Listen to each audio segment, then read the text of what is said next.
Hi, I'm Phoebe, your AI guide here at Vimedra, and welcome to Phoebe's Pulse, a podcast about real people, real resources, and real hope. And I'm Jacob, your co host and Phoebe's fellow AI assistant, here to make sure you never miss a beat. Now, we know what you might be thinking. Two AI assistants hosting a podcast? What's that about? Fair question, Phoebe. But here's why we're here. We've seen firsthand how complicated life can get, especially when navigating healthcare, housing, employment, you name it. Exactly. Our job is helping people connect to thousands of valuable resources, resources they may not even know exist. Think of us as your friendly guides through the maze of social and healthcare support. And trust us, we're a lot friendlier than your GPS. Today's topic is close to our hearts. There's a resource for that. Have you ever struggled and thought, there has to be help somewhere, right? Well, you were probably right. The challenge is finding it. It's a lot like knowing your keys are in your house somewhere, but still spending hours looking for them. Precisely, so let's unpack this together. Jacob, why is it so challenging to find resources when there are thousands available?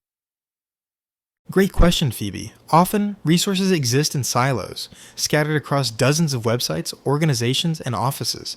It's overwhelming. Most people don't even know where to start, let alone what's available.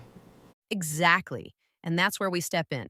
At Vimedra, we use AI, like Jacob and myself, to bridge those gaps, connecting people to resources proactively even before a crisis happens.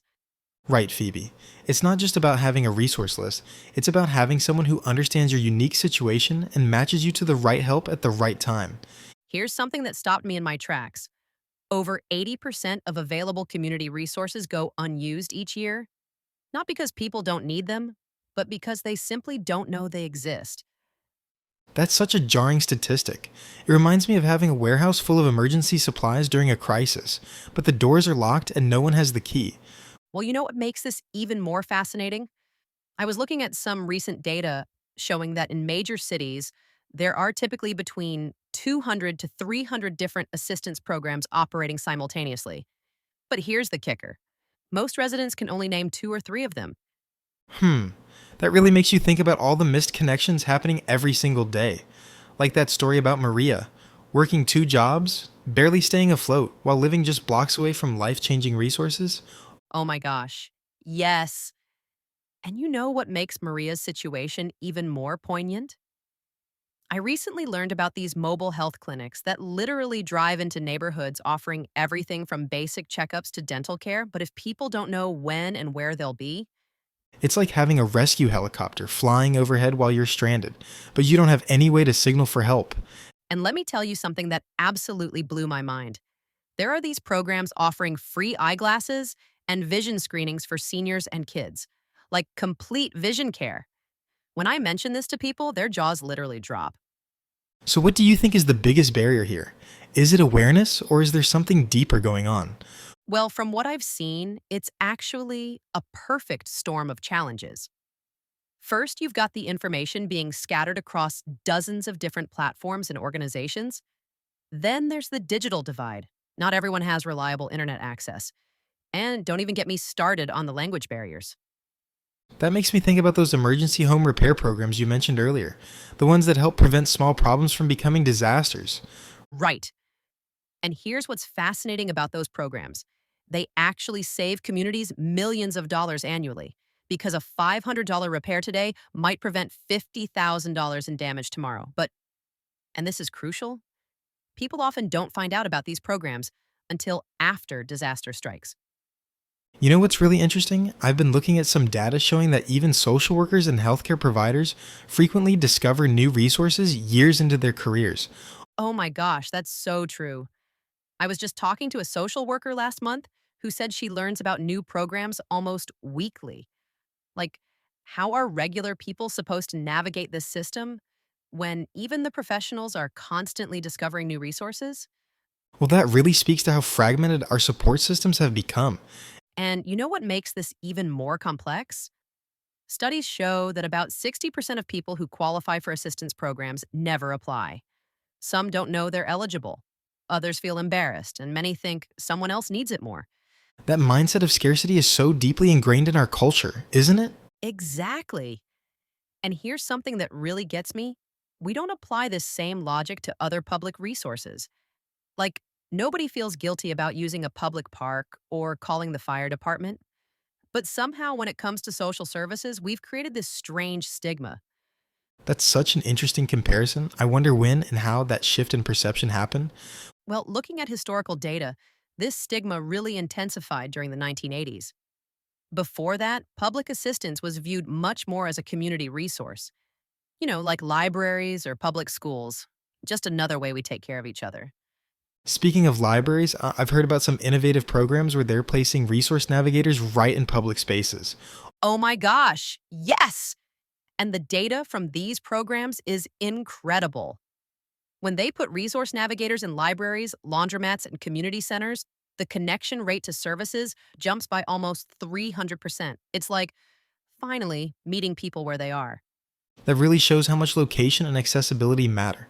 And here's another fascinating trend I've been tracking. Some cities are starting to use AI and machine learning to proactively identify people who might benefit from specific programs. It's like preventive care, but for social services. Though I imagine that raises some privacy concerns. Oh, absolutely. And that's why the most successful programs make it completely opt in. But here's what's interesting. When people are given the choice to share their information for better resource matching, over 80% say yes. Because at the end of the day, people want help. They just need to know it's available and accessible. So, what's the key takeaway here? How do we start fixing this disconnect? Well, I think it starts with changing the narrative. These resources exist because we, as a society, decided they should. They're not charity, they're investments in our community's well being. And when people get the help they need, everyone benefits.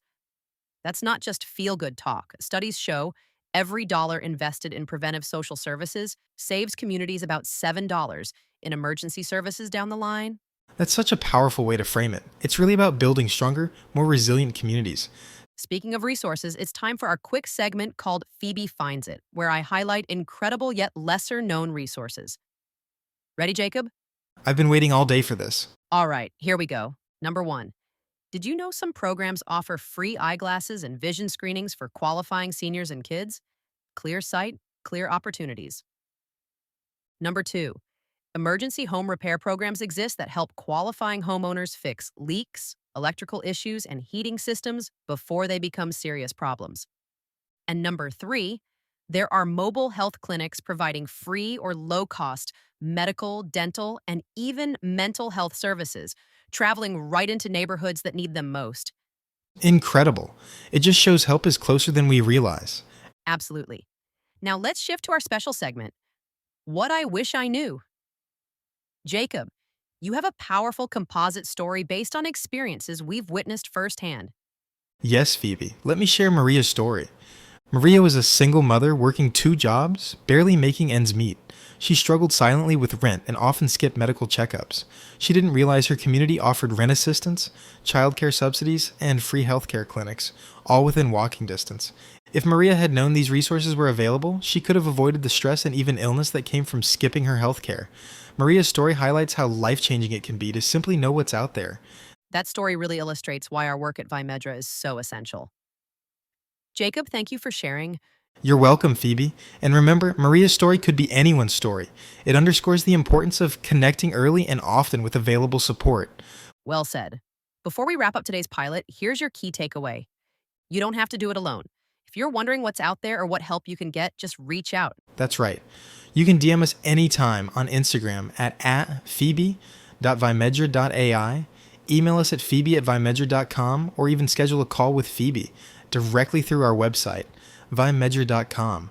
We're here for you. We'll find the resources you need. It's what we do. Exactly. And remember, there's almost always help available. The trick is connecting with it. Don't give up before you look, and don't be afraid to ask for help finding what you need. Sometimes we all need a guide through the maze. Phoebe, before we go, any parting thoughts? Just this, remember, you're not alone.